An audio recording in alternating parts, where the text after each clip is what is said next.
नमस्कार, 20 मिनट 20 खबर में आपका स्वागत है। आपके साथ मैं हूं स्वप्निल। अगले 20 मिनट में आपको 20 अहम खबरों से रूबरू कराएंगे। तो चलिए शुरू करते हैं 20 मिनट में 20 खबरों का सिलसिला। राजस्थान में पेपर लीक के मामले थमने का नाम ही नहीं ले रहे हैं। प्रदेश में इसे लेकर सख्त कानून बनाए जाने के बाद भी एक के बाद एक पेपर लीक के खुलासे हो रहे हैं। शनिवार को एक बार फिर राजस्थान लोक सेवा आयोग की ओर से आयोजित करवाई जा रही वरिष्ठ अध्यापक भर्ती परीक्षा की ग्रुप सी का सामान्य ज्ञान का प्रश्न पत्र लीक होने के बाद यहां युवा के सपनों पर पानी फिर गया। प्रदेश भर में अभ्यर्थी सड़कों पर आ धमके। पेपर लीक की जानकारी मिलने के बाद परीक्षा शुरू होने से 10 मिनट पहले आयोग के चेयरमैन संजय कुमार श्रोत्रिय ने प्रश्न पत्र को निरस्त करने की घोषणा भी कर दी है। वरिष्ठ अध्यापक से पहले 12 नवंबर को वन रक्षक भर्ती में पेपर लीक की बात सामने आने के बाद इसे रद्द किया गया था। बाद में परीक्षा 11 दिसंबर को आयोजित की गई। दोबारा हुए एग्जाम में लगभग 4 लाख स्टूडेंट्स ने हिस्सा लिया था। आरपीएससी की वरिष्ठ अध्यापक भर्ती परीक्षा की ग्रुप सी का सामान्य ज्ञान का प्रश्न पत्र देने अभ्यर्थी सेंटर पहुंच गए थे, लेकिन वहां जाने पर जब उन्हें प्रश्न पत्र निरस्त होने की जानकारी दी गई, जिससे अभ्यर्थियों का बुरा हाल हो गया। कई अभ्यर्थी सेंटर के बाहर रोते हुए और आयोग को कोसते हुए भी नजर आए। अभ्यर्थियों का यहाँ कहना था कि बार बार राजस्थान में भर्ती परीक्षाओं के पेपर लीक हो जाते हैं और उनकी मेहनत पर पानी फिर जाता है। ऐसे खिलवाड़ होता रहेगा। वहाँ से आए हैं 5-6 महीने से, साल भर से तैयारी कर रहे हैं, फिर वहाँ तैयारी करके यहाँ आए हैं पेपर देने। पेपर अटेंड करने जो ही बैठे कि पेपर निरस्त हो गया। हर बार हर वैकेंसी के साथ ऐसा होता रहा है। हम साल भर से 2 साल से फिर तैयारी करेंगे, आगे और पेपर है हमारा, इसमें भी ऐसे हो गया तो फिर हमारे फ्यूचर का क्या होगा। छात्रों की मांग है, जो पेपर लीक्स हो रहे हैं उनको क्यों नहीं रोका जा रहा। लाखों बच्चों के भविष्य के साथ ये खिलवाड़ हो रहा है, ये बिल्कुल हम बर्दाश्त नहीं करेंगे। सभी युवा आज रोड पे है। सब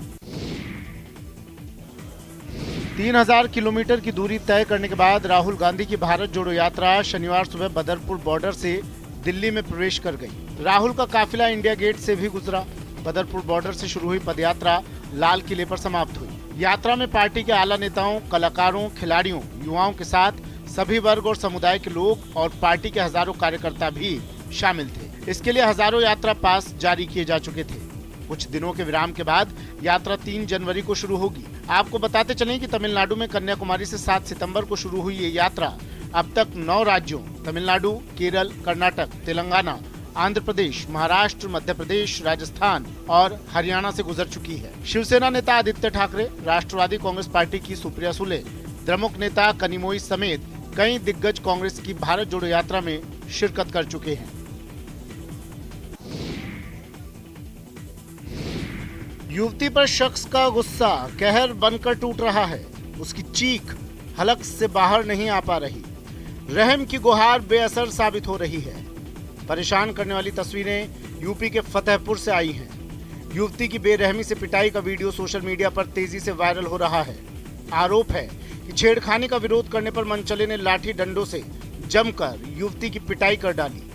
हैरानी की बात है कि युवती की बर्बर पिटाई के मामले में पुलिस ने आरोपी को सिर्फ शांति भंग की धाराओं में चालान किया है। पीड़ित युवती ने एसपी से मिलकर आरोपी के खिलाफ कार्रवाई की मांग की है। मामला मीडिया में आने के बाद अब पुलिस केस दर्ज कर कार्रवाई की बात तो कर रही है, लेकिन अभी तक आरोपी को गिरफ्तार नहीं किया है। घटना राधानगर थाना क्षेत्र की है। सीओ सिटी वीर सिंह ने बताया कि पड़ोसी विमल नाम के शख्स से झगड़ा हुआ था। इस संबंध में पुलिस आरोपी विमल और उसके परिजनों के खिलाफ केस दर्ज कर जांच करने की बात कह रही है।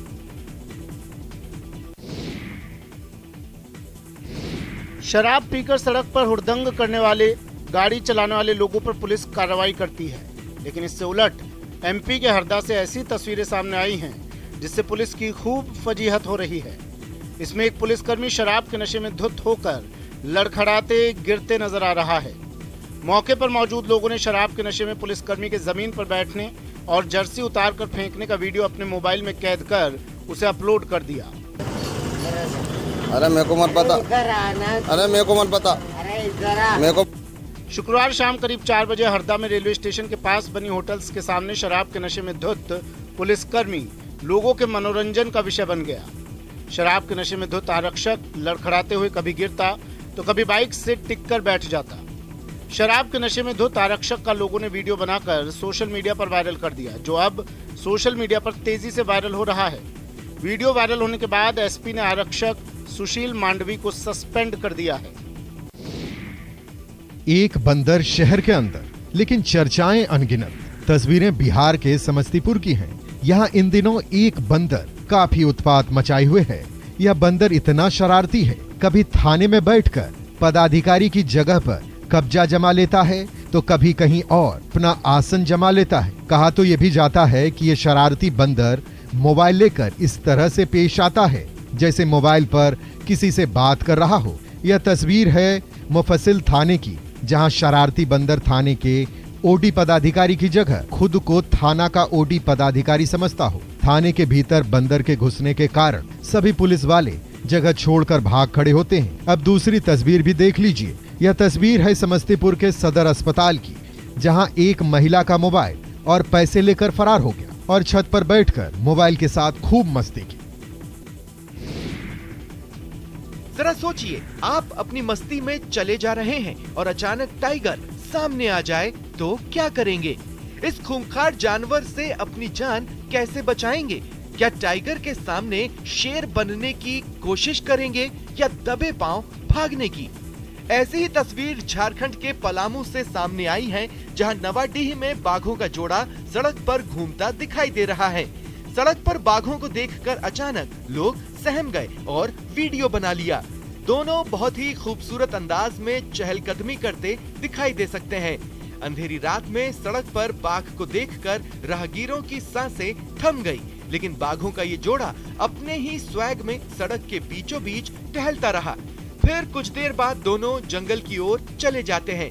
इस दौरान लोगों ने बाघ के जोड़े का वीडियो बना लिया। इधर बाघों के जोड़े को देखकर स्थानीय लोगों में हड़कंप जरूर है, क्योंकि इससे पहले यहाँ तेंदुए के हमले होते रहे हैं। यह वीडियो सोशल मीडिया पर वायरल है। वैसे न्यूज़ 18 वायरल वीडियो की पुष्टि नहीं करता। आजकल लोगों को अपने सगे संबंधियों की मदद करने के बारे में 100 बार सोचना पड़ता है। वह भी कोई किसी की मदद उसी सूरत में करता है जब उसे कोई फायदा दिखाई देता है, वरना लोग बहाने बनाकर मुंह मोड़ लेते हैं। बावजूद इसके अभी भी इस घोर कलयुग में नेक दिल इंसानों की कमी नहीं है। ऐसी ही एक नेकी की मिसाल पेश की है एमपी के शहडोल के कुछ युवाओं ने। मिली जानकारी के मुताबिक शुक्रवार देर शाम जंगल से शहर की ओर आए बंदरों के झुंड में से एक बंदर की ट्रांसफार्मर में दौड़ रहे करंट की चपेट में आने से मौत हो गई। वहां मौजूद लोगों ने बंदर को बचाने की हर संभव कोशिश की, प्राथमिक उपचार भी दिया, लेकिन बंदर की मौत हो गई। चाहते तो ये उस बंदर को वैसे ही छोड़ जाते, लेकिन इन लोगों ने ऐसा नहीं किया। उन्होंने देर रात ही मृत बंदर का पूरे विधि विधान के साथ अंतिम संस्कार किया। उनके इस काम की अब हर जगह सराहना हो रही है। दारू मत पियो रे, इससे तौबा करो। अपील पर अमल कीजिए, वरना हंसती खेलती जिंदगी पर पूर्ण विराम लग जाएगा। बिहार के समस्तीपुर के शिक्षक बैद्यनाथ रजक शराबबंदी पर जागरूकता फैला रहे हैं। वहीं बैद्यनाथ रजक, जिनका वीडियो पठन पाठन से जुड़ा होता है और सोशल मीडिया पर खूब सुर्खियां बटोरता है, लेकिन इस बार शिक्षक ने गांव के कुछ लोगों के साथ मिलकर एक वीडियो बनाया है जो लोगों पर शराब से होने वाले दुष्प्रभाव को बताता है और उससे बचाव का संदेश देता है। बैद्यनाथ रजक ने छपरा में जहरीली शराब से हुई मौत से विचलित होकर ये वीडियो बनाया है। इस वीडियो में देखने को मिलता है कि एक व्यक्ति शराब के नशे में झूमते हुए आता है। परिवार के सदस्य और आसपास के लोग उसे खूब समझाने का प्रयास करते हैं, लेकिन उनके प्रयासों का कोई असर नहीं होता। फिर वहां बैद्यनाथ रजक पहुंचते हैं और अपने अंदाज में जागरूकता का संदेश देते हैं। सोशल मीडिया पर इस वीडियो को लोग खूब पसंद कर रहे हैं।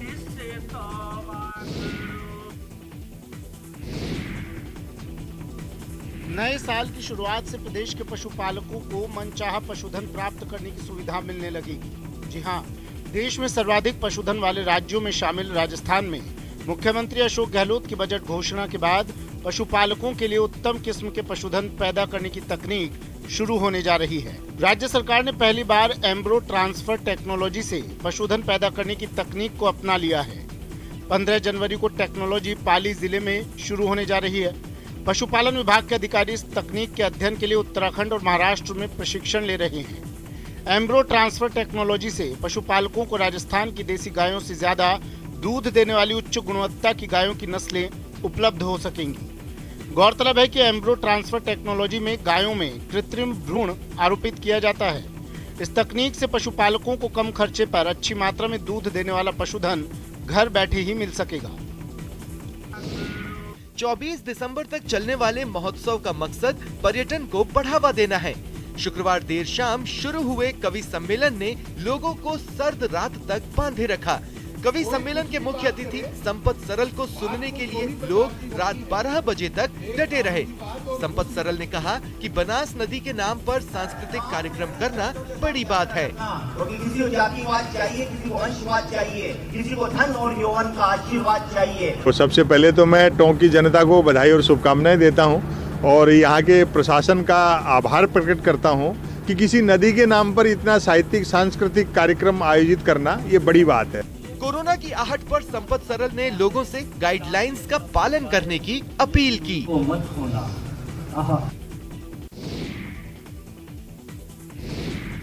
सरकारी कार्यालयों में काम करने वाली महिलाओं के बच्चों के लिए सीकर जिला प्रशासन ने अनूठी पहल की है। जिला कलेक्ट्रेट में बच्चों की देखभाल के लिए एक विशेष भवन तैयार कराया गया है, जिसे किलकारी क्रैच का नाम दिया गया है। यहाँ पर उन नन्हे मुन्नों को रखा जाएगा जिनकी माएं यहाँ नौकरी करती है। मिली जानकारी के मुताबिक अक्सर यहाँ काम करने वाली महिला कर्मचारियों को बच्चों को दूध पिलाने के लिए दिन में 2 या 3 बार घर जाना पड़ता है। इसके बावजूद बच्चों की ठीक से देखभाल नहीं हो पाती। इसी को ध्यान में रखते हुए जिला प्रशासन ने यह कदम उठाया है ताकि कलेक्ट्रेट का कामकाज भी प्रभावित न हो और बच्चों की उचित देखभाल भी हो सके। मुसाफिरों की जान बचाने वाला ये वीडियो एमपी के नर्मदापुरम रेलवे स्टेशन का है। वीडियो में 2 बुजुर्ग महिलाएं प्लेटफॉर्म नंबर 2 से भागती हुई पटरी पार कर प्लेटफॉर्म नंबर 1 पर आती हुई दिखाई दे रही है। तभी प्लेटफॉर्म नंबर 1 पर सामने से एक ट्रेन स्टेशन के पास बस पहुंचने ही वाली होती है। इसी बीच आरपीएफ जवानों की नजर दोनों महिलाओं पर पड़ती है जो प्लेटफॉर्म पार कर रही होती है। ट्रेन को काफी तेजी से महिलाओं की तरफ आता देख जवान दौड़कर दोनों महिलाओं के पास पहुंचते हैं और तुरंत ही पटरी से प्लेटफॉर्म पर चढ़ा लेते हैं। उनकी मुस्तैदी और सूझबूझ से महिलाओं की जान बच जाती है। यह पूरी घटना प्लेटफॉर्म पर लगे सीसीटीवी में कैद हो गई। इस वीडियो को रेल मंत्रालय ने भी ट्वीट किया है और अपील की है कि सभी यात्री प्लेटफॉर्म पार करने के लिए हमेशा फुट ओवर ब्रिज का ही इस्तेमाल करें। हालांकि नर्मदापुरम होशंगाबाद के रेलवे स्टेशन पर पुराना फुट ओवर ब्रिज तोड़कर नया ब्रिज बनाया गया है, लेकिन दूर होने की वजह से यात्री अक्सर इसका प्रयोग करने से कतराते हैं।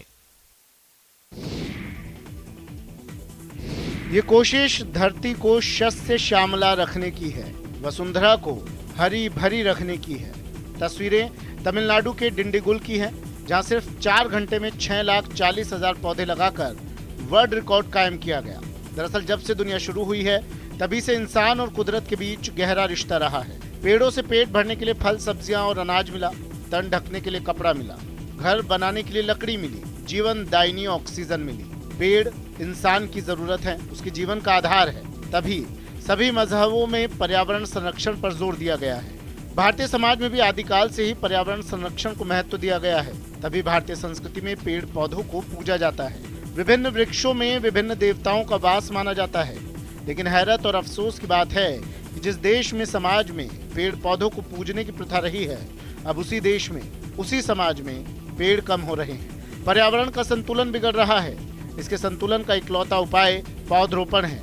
इसलिए हर व्यक्ति को पौधरोपण कर पर्यावरण संरक्षण का जिम्मा लेना चाहिए।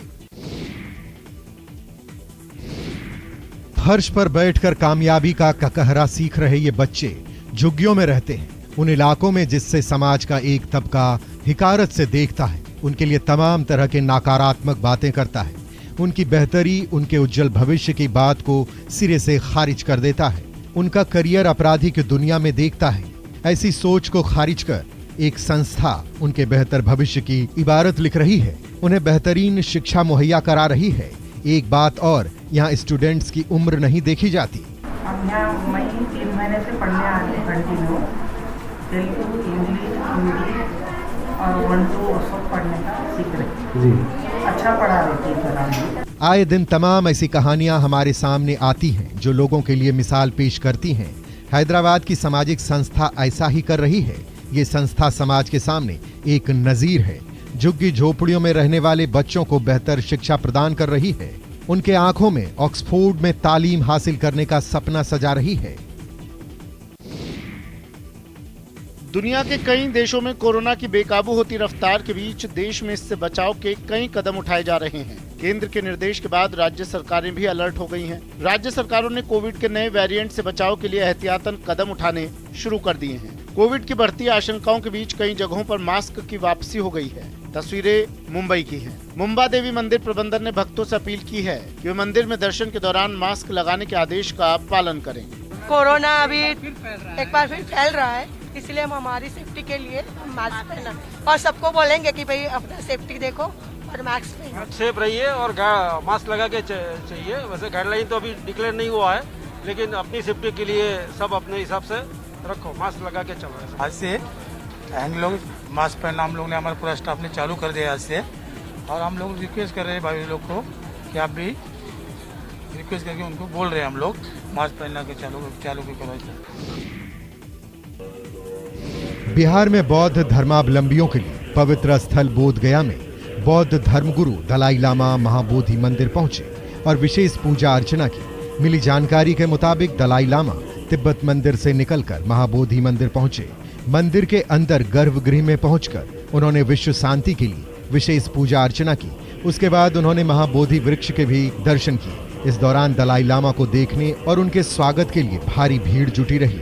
उनके मंदिर में रहने तक दूसरे श्रद्धालुओं के प्रवेश पर रोक लगा दी गई थी। धर्मगुरु के महाबोधि मंदिर तक पहुंचने वाले रास्ते पर सुरक्षा के पुख्ता प्रबंध किए गए थे। धर्मगुरु के बोध गया में करीब 1 महीना प्रवास का कार्यक्रम है। उनके प्रवास के मद्देनजर बोध गया की सुरक्षा बढ़ा दी गई है। सड़कों के किनारे उनके दर्शन और उनके स्वागत के लिए भारी भीड़ इकट्ठा रही। बोध गया स्थित कालचक्र मैदान में दलाई लामा का 29 दिसंबर से 4 दिवसीय टीचिंग कार्यक्रम भी तय है। इस दौरान श्रद्धालुओं को प्रवचन देंगे और दूसरे कार्यक्रमों में भी हिस्सा लेंगे। इस कार्यक्रम में भाग लेने के लिए देश विदेश के बौद्ध धर्मावलंबियों के भी बोध गया पहुंचने की संभावना है। क्रिसमस के त्योहार में अब कुछ घंटे ही बचे हैं। बाजारों और घरों में रौनक बढ़ गई है। क्रिसमस डे को सेलिब्रेट करने के लिए बहुत सारे लोग पार्टी की योजना बना रहे हैं, लेकिन कोलकाता के बाशिंदों को पार्क स्ट्रीट की चमक निमंत्रण दे रही है। जी हां, 30 फुट ऊंचे क्रिसमस ट्री ने कोलकाता के केंद्र पार्क स्ट्रीट की चमक बढ़ा दी है, जो अगले साल 3 जनवरी तक जगमगाएगा। क्रिसमस ट्री के बगल में, जिसका व्यास 18 फीट है, उसके पालने में शिशु ईसा मसीह की प्रतिकृति है। चमकदार क्रिसमस पेड़ के बगल में खड़े चमकदार बर्फ भालू के साथ 8 फुट लंबे सांता क्लॉज भी हैं, जो दूसरी तरफ से देख रहे 8 फुट लंबे स्नोमैन के साथ सभी को क्रिसमस की शुभकामनाएं देते नजर आ रहे हैं। पूरा क्षेत्र star lights, rice lights, light up balls से रोशन है। राज्य मंत्री शशि पांजा ने 30 फुट ऊंचे क्रिसमस ट्री का उद्घाटन किया। 27, 28 और 29 दिसंबर को मनाए जाने वाले गुरु गोविंद सिंह जी महाराज के 356वें प्रकाश पर्व को लेकर शनिवार को भी श्रद्धालुओं ने प्रभात फेरी निकाली। पंज प्यारों की अगुवाई में तख्त श्री हरमिंदर जी पटना साहिब से निकाली गई प्रभात फेरी नगर भ्रमण करती हुई वापस तख्त श्री हरमिंदर जी पटना साहिब पहुंची। प्रभात फेरी में श्रद्धालु वाहे गुरु का मंगल पाठ करते नजर आ रहे थे। 27 दिसंबर को तख्त श्री हरमिंदर जी साहिब से श्रद्धालु बड़ी संख्या में प्रभात फेरी निकालेंगे। प्रकाश पर्व को लेकर 26 दिसंबर को गाय घाट गुरुद्वारे में 3 दिवसीय अखंड पाठ शुरू होगा, जबकि अगले दिन यानी 27 दिसंबर को तख्त श्री हरमिंदर जी पटना साहिब में 3 दिवसीय अखंड पाठ प्रारंभ होगा। अखंड पाठ की समाप्ति पर 28 दिसंबर को गुरुद्वारे से भव्य नगर कीर्तन निकाला जाएगा, जिसमें हजारों की संख्या में श्रद्धालु भाग लेंगे। 29 दिसंबर को तख्त श्री हरमिंदर जी पटना साहिब के विशेष दीवान में गुरु गोविंद सिंह जी महाराज का प्रकाश पर्व पूरे धूमधाम से मनाया जाएगा, जिसमें दुनिया भर से आए श्रद्धालु शामिल होंगे। स्वर्ण नगरी जैसलमेर में क्रिसमस के जश्न को लेकर तैयारियां पूरी हो चुकी हैं। लोगों में क्रिसमस को लेकर काफी उत्साह है। क्रिसमस की थीम पर शहर के सभी होटल्स को सजाया गया है। होटल का गलियारा क्रिसमस ट्री की चमक से गुलजार है। होटल में आने वाले मेहमानों के लिए क्रिसमस की सजावट आकर्षण का केंद्र है। कोरोना के 2 साल बाद बड़ी संख्या में आए देसी विदेशी सैलानियों को देखते हुए जैसलमेर के होटल मालिक उनको क्रिसमस पर खास पार्टी देने जा रहे हैं, जिसे लेकर सैलानियों में खूब उत्साह है। पूरी सिटी में और पूरे देश में क्रिसमस का हर्षोल्लास है।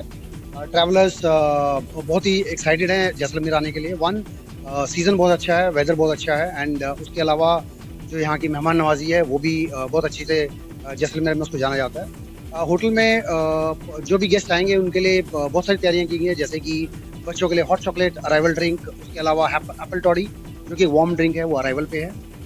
रूम में अच्छे रूम अच्छी तरह से डेकोरेशन किए गए हैं। सेंटा के डिफरेंट गुडीज और डिफरेंट गिफ्ट्स उनके लिए प्लान किए गए हैं। टर्न डाउन पे एमिनिटीज रखी गई है।